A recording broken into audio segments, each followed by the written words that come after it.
Gradually, their presence dissolved from Van's mind. Everybody was now having a wonderful time. Marina threw off the pale raincoat, or rather dust coat, she had put on for the picnic.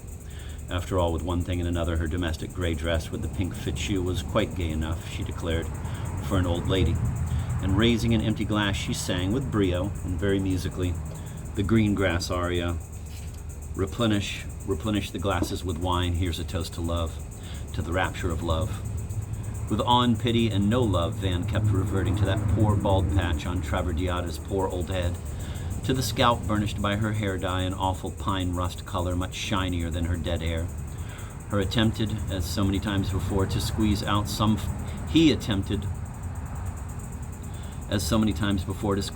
fondness for her, but as usual failed, and as usual told himself that ardor did not love her mother either, and a vague and cowardly consolation.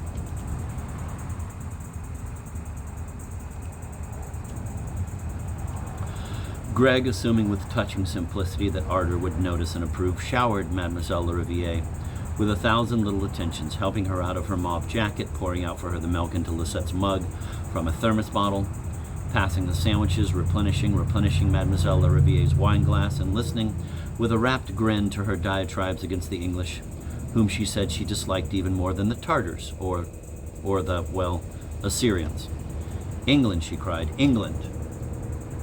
The country where for every poet there are 99 sales petits bourgeois, some of suspect extraction. England dares ape France.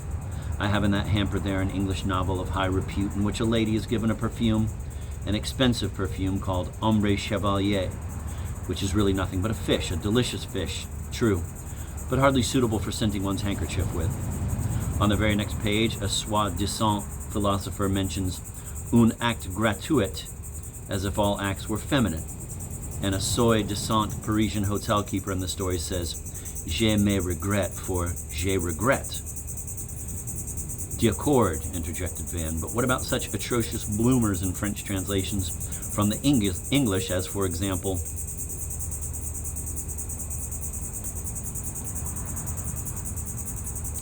Unfortunately, or maybe fortunately, at that very moment, Ardor emitted a Russian exclamation of utmost annoyance as a steel-gray convertible glided into the glade. No sooner had it stopped than it was surrounded by the same group of townsmen who now seemed to have multiplied in strange consequence of having shed coats and waistcoats. Thrusting his way through their circle with every sign of wrath and contempt, young Percy Dupre, frilled, shirted, and white-trousered, strode up to Marina's deck chair.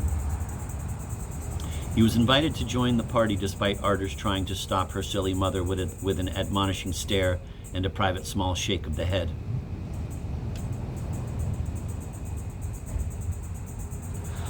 I dared not hope. Oh, I accept with great pleasure, answered Percy. Whereupon, the seemingly forgetful but in reality calculating, bland bandit marched back to his car, near which a last wonder-struck admirer lingered, to fetch a bouquet of long-stemmed roses stored in the boot. What a shame that I should loathe roses, said Ardor, accepting them gingerly. The Muscat wine was uncorked, Ardor's and Ida's health drunk. The conversation became general, as Montparnasse liked to write.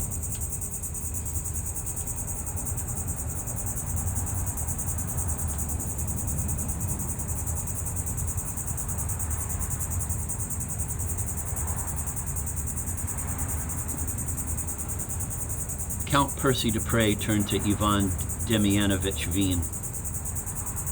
I'm told you like abnormal positions. The half-question was half-mockingly put. Van looked through his raised lunel at the honeyed sun. Meaning what? He inquired. Well, that walking on your hands trick. One of your aunt's servants is the sister of one of our servants, and two pretty gossips from a dangerous team. Laughing. The legend has it that you do it all day long, in every corner. Congratulations. Bowing. Van replied, the legend makes too much of my specialty. Actually, I practice it for a few minutes every other night. Don't I, Ardor? Looking around for her. May I give you, Count, some more of the mouse and cat? A poor pun, but mine.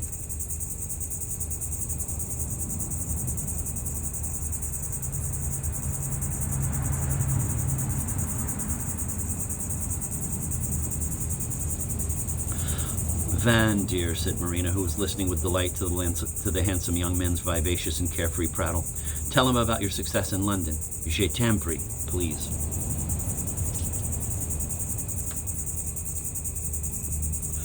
Yes, said Van. It all started as a rag, up at Chos, but then Van, called Arter shrilly. I want to say something to you, Van. Come here.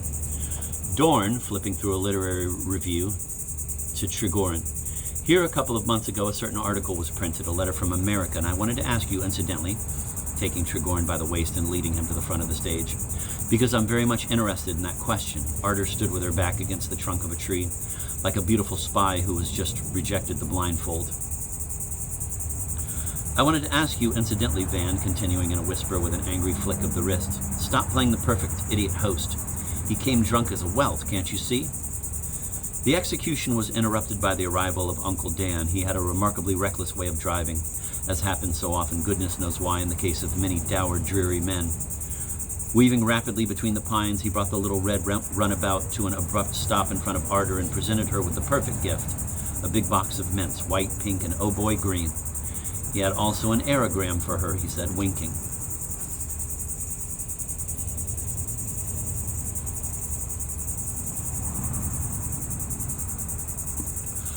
Arter tore it open and saw it was not for her from dismal Kaluganu, as she had feared, but for her mother from Los Angeles. A much gayer place. Marina's face gradually assumed an expression of quite indecent, youthful beatitude as she scanned the message. Triumphantly, she showed it to Lariviere Montparnasse, who read it twice and tilted her head with a smile of indulgent disapproval, positively stamping her feet with joy. Pedro is coming again, cried, gurgled, rippled Marina to her calm daughter. And I suppose he'll stay till the end of the summer, remarked Arter, and sat down with Greg and Lucette for a game of snap on a lap robe spread over the little ants and dry pine needles. Oh no, de neige, only for a fortnight, girlishly giggling. After that we shall go to Haussay, Galavud-Toj. Marina was really in great form. Yes, we shall all go, the author and the children and Van, if he wishes. I wish, but I can't, said Percy, sample of his humor. In the meantime, Uncle Dan, very dapper in a cherry-striped blazer and variety comic straw hat, feeling considerably intrigued by the presence of the adjacent picnickers, walked over to them with his glass of hero wine in one hand and a caviar canapé in the other. The accursed children, said Marina in answer to something Percy wanted to know.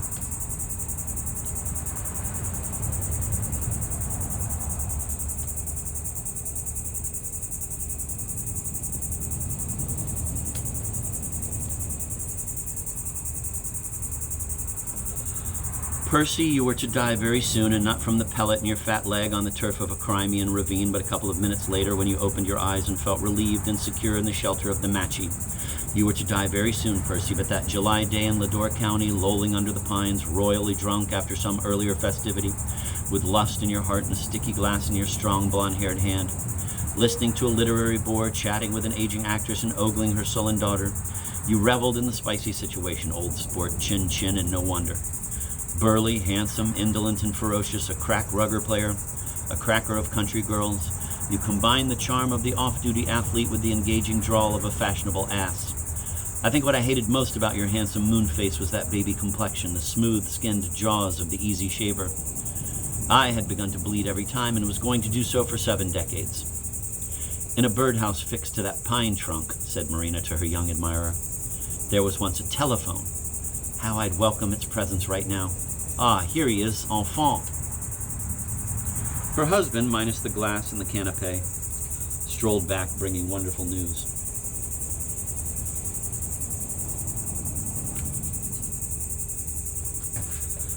They were an exquisitely polite group. He had recognized at least a dozen Italian words. It was, he understood, a collation of shepherds. They thought he was a shepherd too. A canvas from Cardinal Carlo de' Medici's collection. Author unknown may have been at the base of that copy. Excitedly, overexcitedly, the little man said he insisted the servants take viands.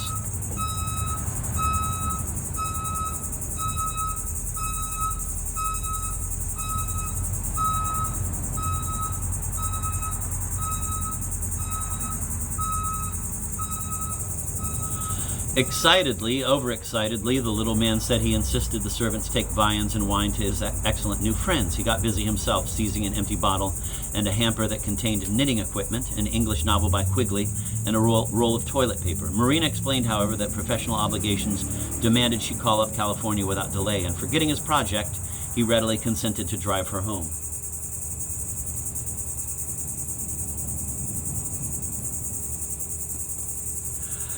Mists have long since hidden the links and loops of consecutive events, but approximately while that departure took place or soon after, Van found himself standing on the brink of the brook, which had reflected 2 pair of superposed eyes earlier in the afternoon, and chucking pebbles with Percy and Greg at the remnants of an old, rusty, indecipherable signboard on the other side. "Och nado, I must passati," exclaimed Percy in the Slavic slang he affected, blowing out his cheeks and fumbling frantically at his fly. "In all his life," said stolid Greg to Van, he had never seen such an ugly engine, surgically circumcised, terrifically oversized and high-colored, with such a phenomenal corps de boeuf. Nor had either of the fascinated, fastidious boys ever witnessed the like of its sustained, strongly arched, practically everlasting stream. "Phew!" uttered the young man with relief, and repacked.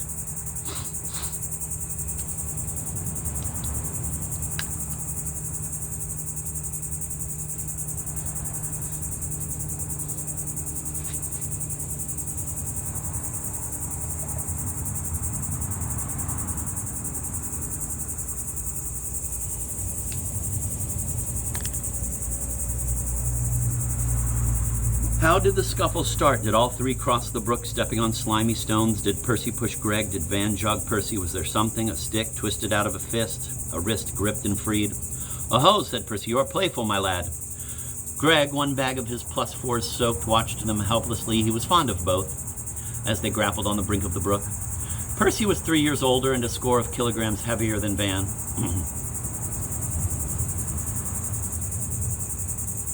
But the latter had handled even burlier brutes with ease. Almost at once, the Count's bursting face was trapped in the crook of Van's arm. The grunting Count towed the turf in a hunched-up stagger. He freed one scarlet ear, was retrapped, was tripped, and collapsed under Van, who instantly put him on his omoplates, na lopatki, as King Wing used to say in his carpet jargon. Percy lay panting like a dying gladiator, both shoulder blades pressed to the ground by his tormentor, whose thumbs now started to manipulate horribly that heavy thorax. Percy, with a sudden bellow of pain, intimated he had had enough. Van requested a more articulate expression of surrender and got it.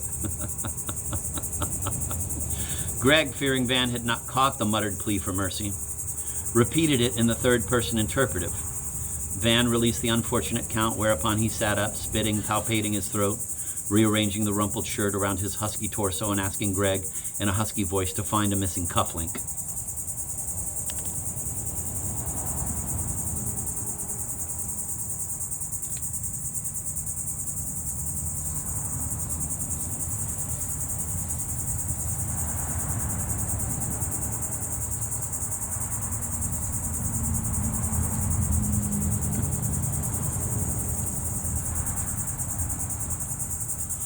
Van washed his hands in a lower shelf pool of the brook and recognized with amused embarrassment the transparent tubular thing, not unlike a sea squirt that had got caught in its downstream course in a fringe of forget-me-nots. Good name, too. He had started to walk back to the picnic glade when a mountain fell upon him from behind. With one violent heave, he swung his attacker over his head. Percy crashed and lay supine for a moment or two. Van, his crab claws on the ready, contemplated him, hoping for a pretext to inflict a certain special device of exotic torture that he had not yet had the opportunity to use in a real fight.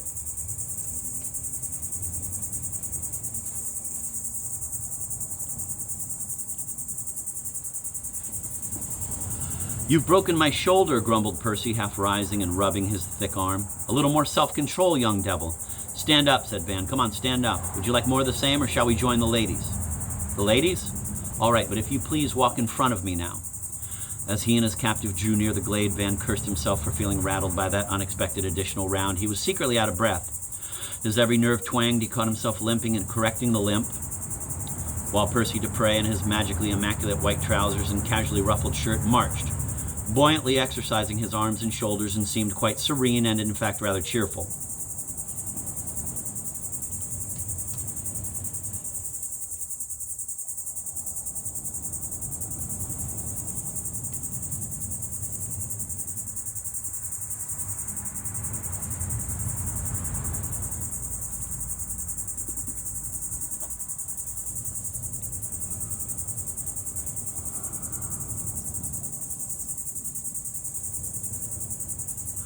Presently, Greg overtook them, bringing the cufflink, a little triumph of meticulous detection, and with a trite "Attaboy," Percy closed his silk cuff, thus completing his insolent restoration.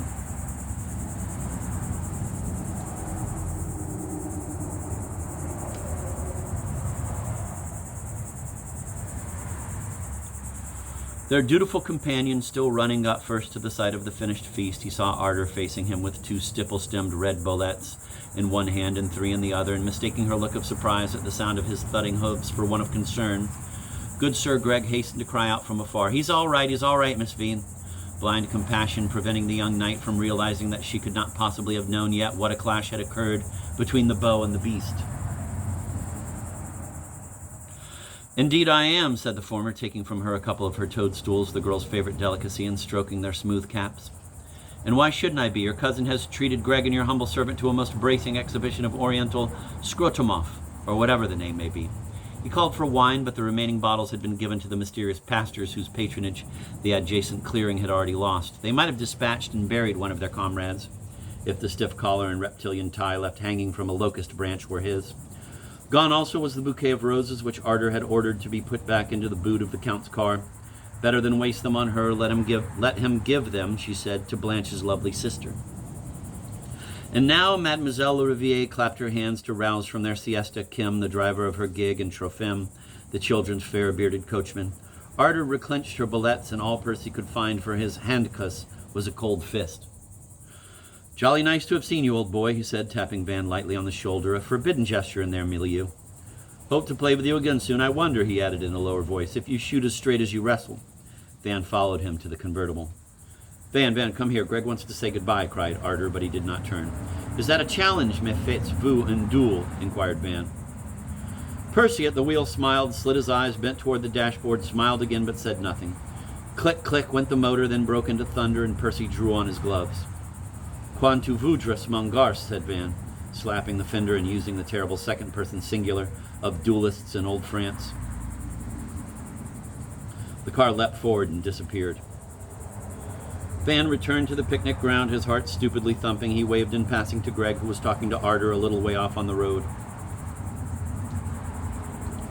"Really, I assure you," Greg was saying to her, "your cousin is not to blame. Percy started it and was defeated in a clean match of Kurotum wrestling, as used in Teristan and Surakat. My father, I'm sure, could tell you all about it." "You're a dear," answered Arder, "but I don't think your brain works too well." "It never does in your presence," remarked Greg, and mounted his black silent steed, hating it, and himself, and the 2 bullies.